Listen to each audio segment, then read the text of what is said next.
Hello student, my name is Onkar Lal Batra. Simply you can write or say me OD Batra. Onkar Lal Dayaram.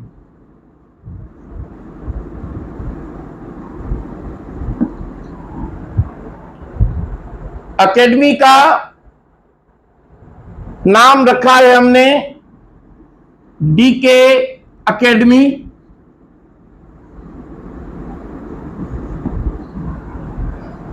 Dayaram Kalawanti academy. आज से हम एक नया सिलसिला शुरू कर रहे हैं ऑर्गेनाइज्ड वे में। पहले जितने भी मेरे लेक्चर हैं वो रैंडमली रखे हुए हैं।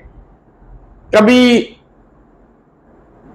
5th चैप्टर से कुछ टॉपिक, 4th चैप्टर से कुछ, यानी जितने इंपॉर्टेंट टॉपिक हैं वो हमने पहले रिकॉर्ड किए हुए हैं, अपलोड किए हुए हैं।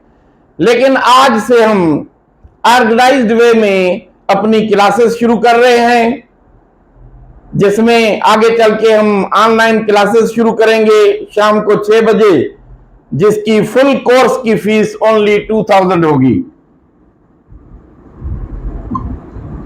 मेरा मोबाइल नंबर 030031999731। मैं ये क्लासेस जो शुरू कर रहा हूं, आज आप जब किसी टॉपिक को समझने की कोशिश करेंगे तो आप लिखेंगे डीके अकेडमी, फिर लिखेंगे क्लास 9th 10th 11 12, जिस भी क्लास के आप होंगे आप वो क्लास लिखेंगे। उसके बाद आप टॉपिक लिखेंगे, जैसे मोल समझना है तो मोल, एटॉमिक स्ट्रक्चर,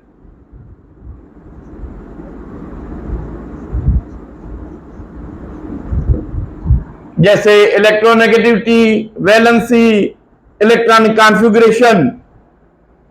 तो आज हम जो क्लास शुरू कर रहे हैं, आगे जो करेंगे चैप्टर वाइज, टॉपिक वाइज करेंगे।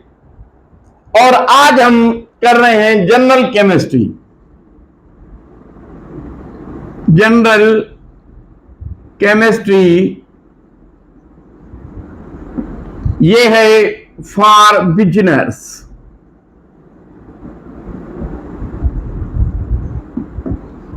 यानी आप जस्ट लाइक आप आज से केमिस्ट्री समझना शुरू कर रहे हैं, तो आए मेरे साथ समझें। तो हम शुरू कर रहे हैं सबसे पहले वो टॉपिक जो बेस हैं, केमिस्ट्री को समझने के लिए जरूरी है। डिफाइन एटम, तो कहेंगे atom is the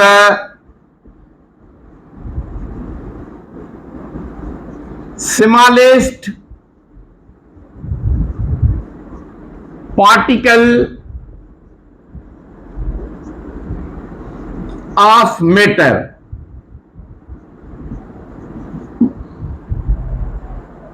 smallest particle है मैटर का। मैटर जिसे हम मादा कहते हैं, everything which possesses mass and occupies space is said matter. Matter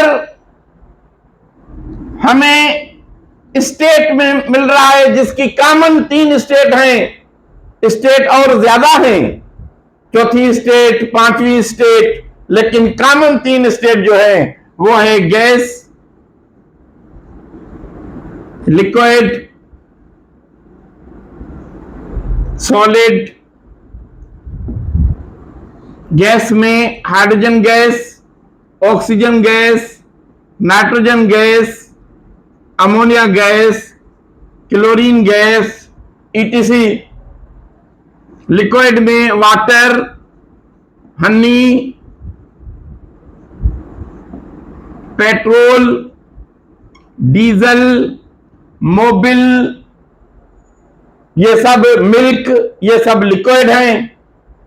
उसके बाद सॉलिड में iron, gold, silver, sodium, potassium, lead, zinc, copper, ये सब जो हैं ये सॉलिड हैं। तो एटम के बाद हम समझते हैं मॉलिक्यूल। तो everything is made up of the atoms. Molecule, two or more than two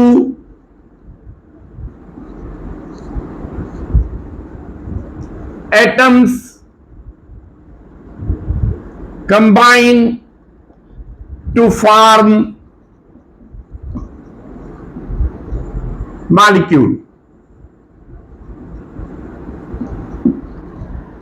जैसे hydrogen plus hydrogen will be H2 is a molecule। Oxygen plus oxygen O2 is a molecule. इस तरह molecule chlorine, bromine, ये molecule हैं जो chemically combined हो। Combined तो हो लेकिन कैसे हो? केमिकली कंबाइंड हो। ये वाटर का मॉलिक्यूल, ये बेंजीन का मॉलिक्यूल। तो ये मॉलिक्यूल है जैसे O3, ओजोन, ये मॉलिक्यूल है। और मॉलिक्यूल और कंपाउंड में क्या फर्क है? तो यहां पे हम लिखते हैं मॉलिक्यूल और यहां पे लिखते हैं कंपाउंड।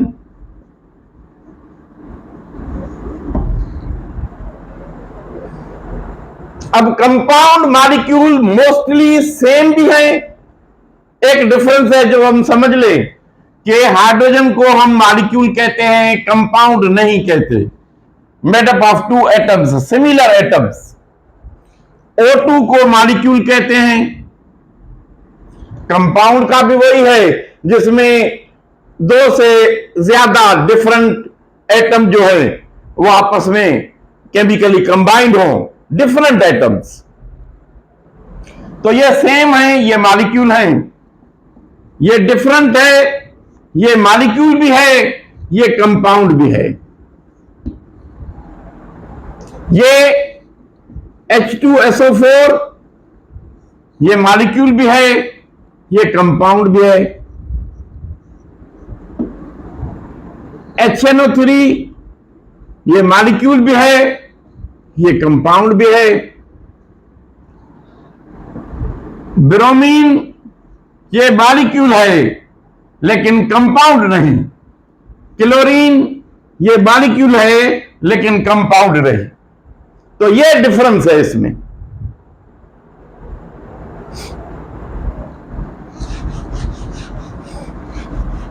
अब जो टॉपिक है वो हमें समझना है वैलेंसी। वैलेंसी को समझने से पहले हम एक चीज यहां समझेंगे। जैसे ये है एटम और ये जो चार्ज्ड एटम है, ये एटम है लेकिन चार्ज्ड।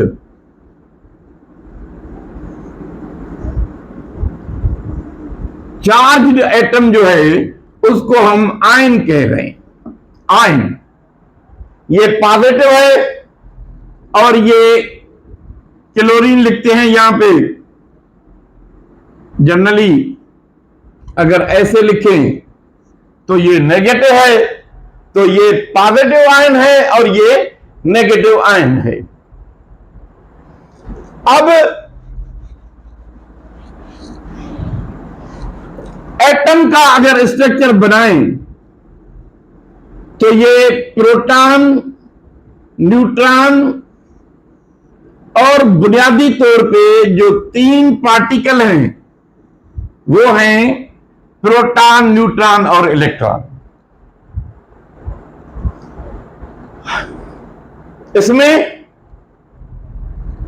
जो प्रोटॉन न्यूट्रॉन है वो सेंटर में रहते हैं, तो whole mass of the atom lies in centre. क्योंकि इलेक्ट्रॉन का जो मास है वो बहुत ही छोटा है, वो काउंट नहीं किया जाता, just the whole mass lies in. Electron क्या करते हैं? रिवॉल्व करते हैं अराउंड द न्यूक्लियस। इनके चार्जेस लिखें तो प्रोटॉन पॉजिटिव चार्ज होता है, इलेक्ट्रॉन नेगेटिवली चार्ज होता है और neutron no charge, bear no charge. अगर हम कहें कि प्रोटॉन का मास और न्यूट्रॉन का मास, इन दोनों को एटॉमिक मास कहते हैं।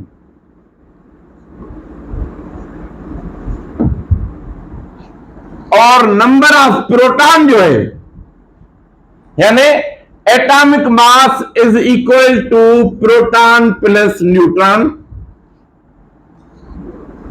एटॉमिक नंबर जो है वो कहते हैं हम नंबर ऑफ प्रोटॉन को। और किसी भी एटम में अगर वो न्यूट्रल है तो जितने प्रोटॉन होते हैं उतने ही इलेक्ट्रॉन होते हैं। ये बात हम अब समझेंगे इस तरह एग्जांपल लेकर। क्या अगर हम लिखते हैं लिथियम 3 and 7, तो ये है नंबर ऑफ प्रोटॉन, यानी इसमें प्रोटॉन कितने हैं?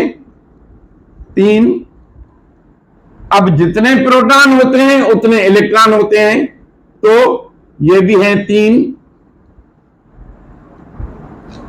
इसमें ये जो नंबर है इसको कहते हैं मास नंबर,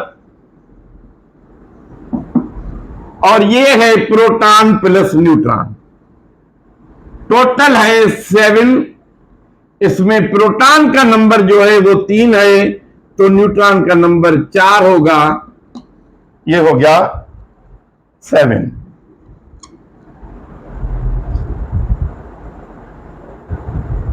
अब अगर ये एग्जांपल लें, सोडियम 1123, तो ये है प्रोटॉन, इतने ही होते हैं इलेक्ट्रॉन।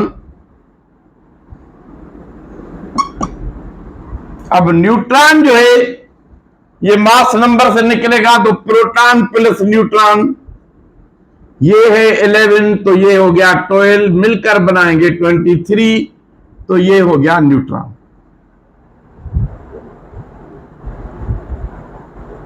इस तरह किसी का भी नंबर ऑफ प्रोटॉन और न्यूट्रॉन हम निकाल सकते हैं।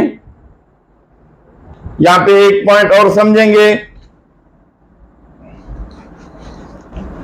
कि अगर ये लिथियम है तो लिथियम पर कोई भी चार्ज नहीं, तो ये क्यों? क्योंकि number of proton number of electron equal है, तो 0 चार्ज। अब अगर लिथियम इलेक्ट्रॉन लूज करता है तो ये +1 हो जाता है, क्योंकि प्रोटॉन इसमें है +3, इलेक्ट्रॉन भी 3 थे, एक लूज किया है तो इलेक्ट्रॉन हो गए 2। अब नेट रिजल्ट में +3 - 2 इज +1, तो ये चार्ज जो है यहां पे हम असाइन करते हैं।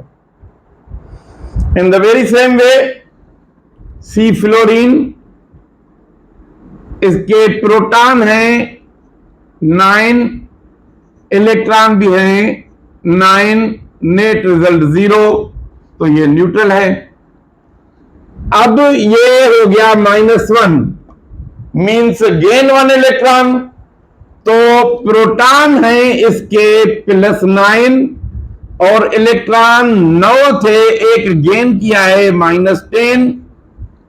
अब नेट रिजल्ट में -1, जो कि यहां पे हम असाइन करते हैं।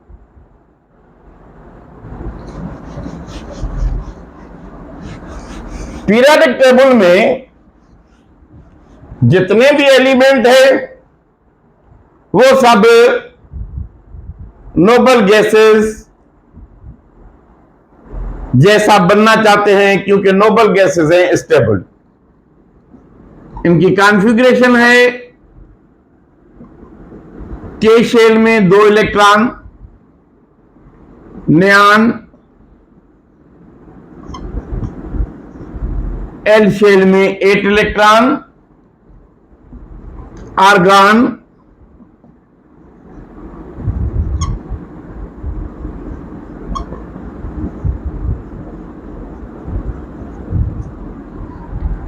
इसमें 8 इलेक्ट्रॉन,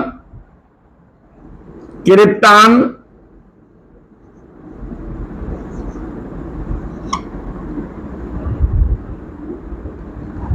में है 18, अगेन 8 इलेक्ट्रॉन। इस तरह ज़ीनान को देखें, ज़ीनान होता है 54,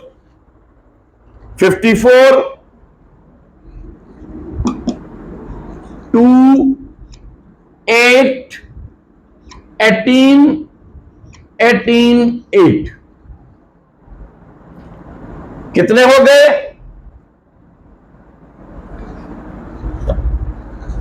36 + 10 + 8, 54। अब अगर हम एक नजर डालें कि ये नोबल गैसेस हैं, ये इनर्ट गैसेस हैं, यानी अनरिएक्टिव, इनर्ट है, और 0 ग्रुप भी कहते हैं इसे, क्योंकि इनकी वैलेंसी 0 है। अगर इनकी स्टेबिलिटी को देखा जाए तो ये शेल कंप्लीट है, ये शेल कंप्लीट है, ये शेल कंप्लीट नहीं, ये भी नहीं, ये भी नहीं। लेकिन 8 इलेक्ट्रॉन है आउटर मोस्ट शेल में, तो स्टेबल वो होगा नंबर 1 जिसका शेल कंप्लीट हो।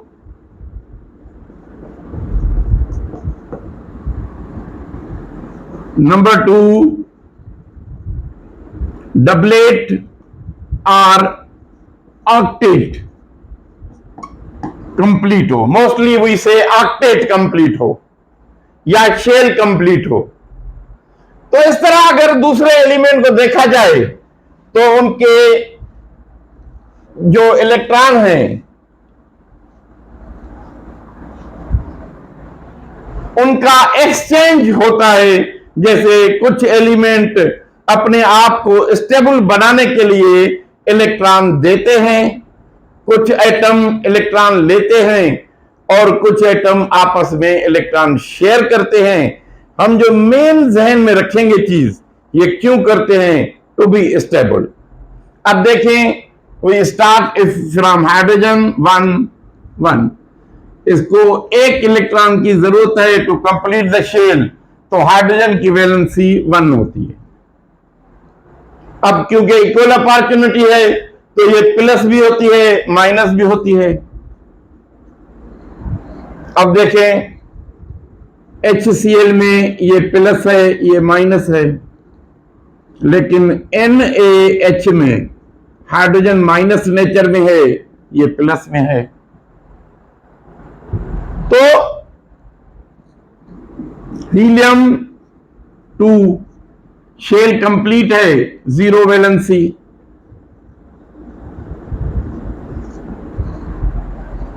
लिथियम 321। अब ये एक इलेक्ट्रॉन है, इसको ऑक्टेट कंप्लीट करने के लिए 7 मोर इलेक्ट्रॉन की जरूरत है। एनर्जेटिकली ये 7 इलेक्ट्रॉन नहीं ले सकता, इस वजह से ये एक इलेक्ट्रॉन देकर हीलियम जैसा बन जाएगा। तो ये लिथियम जो है एक इलेक्ट्रॉन लूज करता है, तो जनरली इसकी वैलेंसी +1 होती है, यानी लिथियम +1 जब हो जाएगा तो ये इलेक्ट्रॉन नहीं होगा, सिर्फ ये होगा। अब इसकी कॉन्फ़िगरेशन हीलियम जैसी है,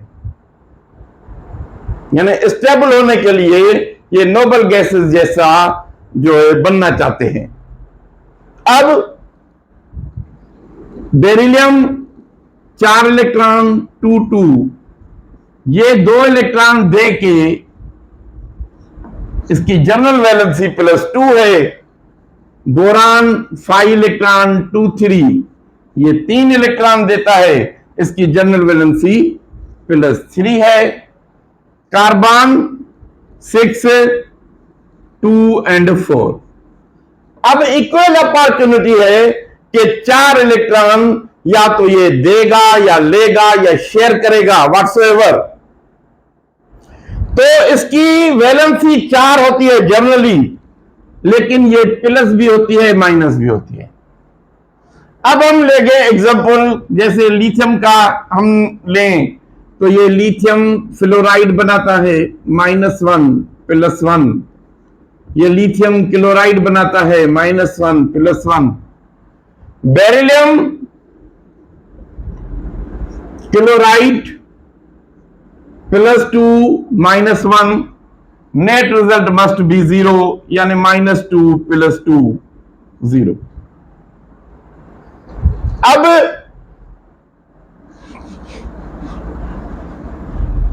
अगर बोरान को देखें तो ये BF3 ये -1 -3 ये +3, नेट रिजल्ट 0। इस तरह कार्बन CH4, यहां पे ये नेगेटिव नेचर है, ये पॉजिटिव है, क्योंकि कार्बन का इलेक्ट्रोनेगेटिव वैल्यू है 2.5 और हाइड्रोजन का है 2.1। तो यहां पे कार्बन का बिहेवियर नेगेटिव है, लेकिन अगर इसको क्लोरीन से मिलाया जाए तो ये नेगेटिव ये पॉजिटिव नेचर में आ जाता है। तो इस तरह आप वैलेंसी जनरल निकालेंगे।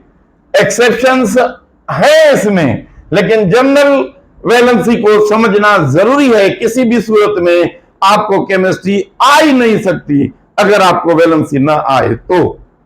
अब कार्बन के बाद नाइट्रोजन 7 2 और 5। अब नेचर चेंज होगी। अब नाइट्रोजन के पास जो पावर है जनरली वो है इलेक्ट्रॉन लेने का। ये 5 इलेक्ट्रॉन नहीं देगा, लेकिन जनरल बिहेवियर में ये 3 इलेक्ट्रॉन लेगा। 5 इलेक्ट्रॉन ये देता है, ये पॉजिटिव 5 भी होता है, लेकिन जनरल आप नेचर कहेंगे इसकी कि ये 3 इलेक्ट्रॉन लेगा, तो इसकी वैलेंसी हो जाएगी -3। जनरली 8 2 6 इसको 2 इलेक्ट्रॉन की जरूरत है जनरली। इन दोनों के एग्जाम्पल देख लें, NH3 +1 -3, यानी ये प्लस के 3 और ये -3, नेट रिजल्ट 0। वाटर -2 +1। इसके तो बहुत एग्जांपल है। ऑक्सीजन NO -2, यहां पे ये +2 हो जाता है। NO2 -2, ये -4, यहां पे ये +4 हो जाता है। Net result 0। यहां पे हम ऑक्सीजन को समझ रहे हैं कि -2 कैसे है। After that oxygen, then fluorine 9 electron 2 और 7, इसको 1 इलेक्ट्रॉन की जरूरत है, जनरली ये -1 होता है। उसके बाद नियॉन 10 इलेक्ट्रॉन 2 and 8। अब इसका शेल ऑक्टेट कंप्लीट है, इसे इलेक्ट्रॉन लेने की कोई जरूरत नहीं, न देने की, तो ये वैलेंसी 0 हो जाती है। Ma11 281, ये 7 इलेक्ट्रॉन नहीं ले सकता। आप सोचेंगे 18, नो 18, 8 इलेक्ट्रॉन ऑक्टेट कंप्लीट कराना होता है, ऐसे सोचेंगे आप। अब इसको 1 इलेक्ट्रॉन देना पड़ेगा। जब ये इलेक्ट्रॉन 1 देगा तो ये सोडियम बन जाएगा +1, कॉन्फ़िगरेशन इसकी होगी 2-8, तो ये नियॉन जैसा बन गया, लाइक नियॉन 2-8। तो इसकी वैलेंसी जनरली 1 इलेक्ट्रॉन देता है तो +1 होती है। इस तरह यह सिलसिला सिमिलर होता जाएगा। सोडियम के बाद मैग्नीशियम 12 2 8 2, ये 2 इलेक्ट्रॉन दे देगा +2। इस तरह एल्यूमिनियम 13 2 8 3, इस तरह ये होगा +3। तो सिलिकॉन 2 8 4, ये कार्बन जैसा बिहेवियर, +-4, जनरली 4 लिखें या +-4। उसके बाद फास्फोरस 15 2 8 5, अब नेचर चेंज होगा, जनरली ये -3 होता है। उसके बाद सल्फर 16 2 8 6, 2 इलेक्ट्रॉन लेगा, जनरली ये -2 होता है, जैसे hydrogen sulphide -2 +1। Phosphorus PCl3 -1 +3 -3 +3, net result 0। तो ये सल्फर हो गया। अब क्लोरीन 17 इलेक्ट्रॉन 2 8 7, तो ये जो है 1 इलेक्ट्रॉन लेगा -1। अब आता है क्लोरीन के बाद आर्गन 18 2 8 8, वैलेंसी 0, ऑक्टेट कंप्लीट हो गया, ऑक्टेट कंप्लीट हो गया। तो आर्गन के बाद आता है पोटेशियम 19 2 8 8 1। अब 9 इलेक्ट्रॉन इसमें गुंजाइश है, लेकिन जनरली पहले 2 इलेक्ट्रॉन 4th शेल में जाते हैं, तो उसके बाद ये बाद में भरते हैं इस तरह। तो ये कैल्शियम हो गया, ये 20, ये 2, ये 8, ये 8, ये 2।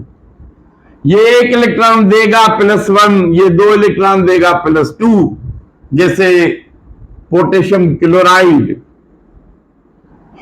तो पोटेशियम के कैल्शियम ऑक्साइड -2 +2, कैल्शियम का फ्लोराइड -1 +2। अब जब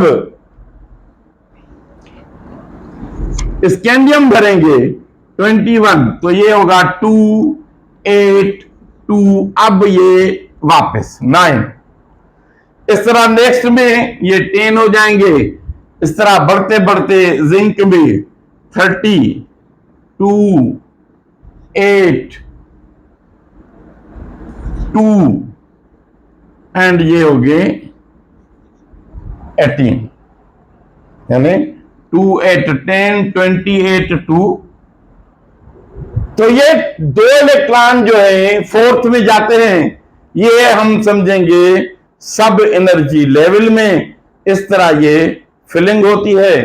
तो एक फिलिंग में आपको एक और दिखाऊं, जैसे ब्रोमीन के हैं 35 इलेक्ट्रॉन, तो ये भरेंगे 2 8, अब 18 है तो 18, अब यहां तक हो गए 28, बाकी हो गए 7, ये 7, तो इसकी नेचर होगी ये एक इलेक्ट्रॉन गेन करेगा। ऑक्टेट पे सोचेंगे हम तो जनरली ये -1 होता है, जनरली ये -1 होता है। इस तरह अगर हम भरें आयोडीन को 53, तो ये भरेंगे 2, 8, 18, अब यहां पे हो गए 28, इसमें आते हैं 32। क्या हमारे पास 32 हैं? तो ये हो गए 10, 60, यानी नहीं है। जब इस तरह हो तो आप सिस्टम जो भरेंगे उसका ये मैजिकल ये है कि 2, 8, 8, 18, 32 अगर नहीं है तो अगेन 18, 32 है तो 32, अगर नहीं है तो 18, अगर 18 भी नहीं है तो 8, यानी एक स्टेज पीछे आएंगे। जैसे ये भरेंगे हम तो यहां पे कितने हुए 28, अब 18 और भरें तो कितने हो गए 16, 1, तो 18 भर सकते हैं। अब इसके बाद कितने बचते हैं 7, तो ये 7 भरेंगे। तो इस तरह आयोडीन की जो है 7 ऑक्टेट कंप्लीट करने के लिए 1 इलेक्ट्रॉन की जरूरत है, तो ये 1 इलेक्ट्रॉन ये लेता है जनरली, तो ये -1। जैसे एग्जांपल है हाइड्रोजन आयोडाइड -1, +1, जनरल ये इनका बिहेवियर है। तो आज का ये जो लेक्चर है इसको हम कहेंगे जनरल लेक्चर, और इसका नाम रखेंगे हम लेक्चर नंबर 1। तो अगेन आपने अगर मेरा चैनल सब्सक्राइब नहीं किया तो सब्सक्राइब करें। ये study 9th matric, first year, inter सबके लिए मैं लेक्चर बना रहा हूं स्टेप बाय स्टेप। तो ये है फर्स्ट लेक्चर, और ये लिखेंगे आप कैसे DK एकेडमी,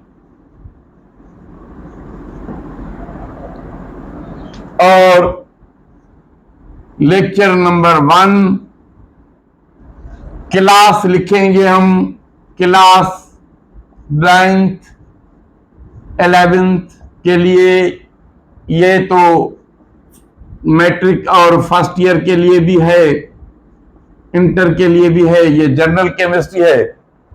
तो लिखेंगे DK academy, my name is OD Batra, Onkar Lal Dayara Batra.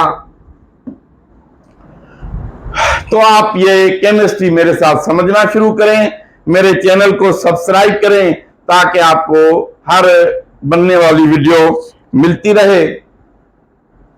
तो आए एक कहानी सुनते हैं। ये कहानी है 2 चीजों को कंपेयर करने की, एक समझ जिसको बुद्धि भी कहते हैं, बुद्धि, समझ, अकल। एक बादशाह के पास एक दरवेश था, उसकी दरबार में वो दरवेश आदमी, दरवेश सिफत आदमी बहुत ही क्लेवर था, बहुत ही ब्रेन था, उसके पास सोच थी, समझ थी, जीनियस पर्सन था। उससे ज्यादा ये कि वो ईमानदार बहुत था। इस वजह से बादशाह उसको हमेशा सम्मान देता था, इज्जत देता था। वो जैसे ही दरबार में दाखिल होता था तो बादशाह उठ कर उसका सम्मान करता था। उस वक्त तक खड़ा रहता था बादशाह जब तक ये दरवेश अपनी चेयर पे बैठ जाए।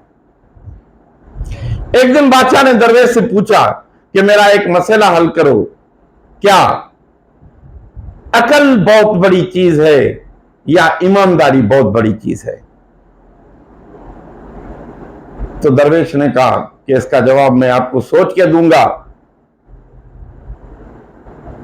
कुछ दिनों के बाद दरवेश सिफत आदमी के लिए बादशाह ने सब दरवाजे खोल दिए थे कि आप कहीं भी जा सकते हैं, खजाने में भी जा सकते हैं, आपको कोई रोक नहीं सकता। तो ये खजाने में गया और वहां से 2 मोती चुरा लिए। खजांची ने देखा, परेशान हो गया कि इतना ईमानदार आदमी ये क्यों कर रहा है, सोच में पड़ गया। सुबह आया दरवेश, फिर 2 मोती चुरा लिए। अभी तीसरे दिन आया, फिर 2 मोती चुरा लिए। तो खजांची बहुत परेशान हो गया और उसने जाकर बादशाह को बताया। बादशाह सोच में पड़ गया, परेशान हो गया कि ये आदमी ऐसे कर सकता है। तो उसने छानबीन की कि देखा, उसने ये कर रहा है। तो एक दिन ये दरवेश जैसे ही दरबार में दाखिल हुआ तो बादशाह इसके लिए नहीं उठा, रेस्पेक्ट नहीं दी जो उसको हमेशा मिलती थी।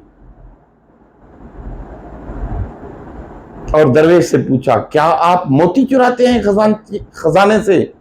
तो दरवेश ने कहा, हां, मैंने चुराए हैं और ये ले आप अपने मोती।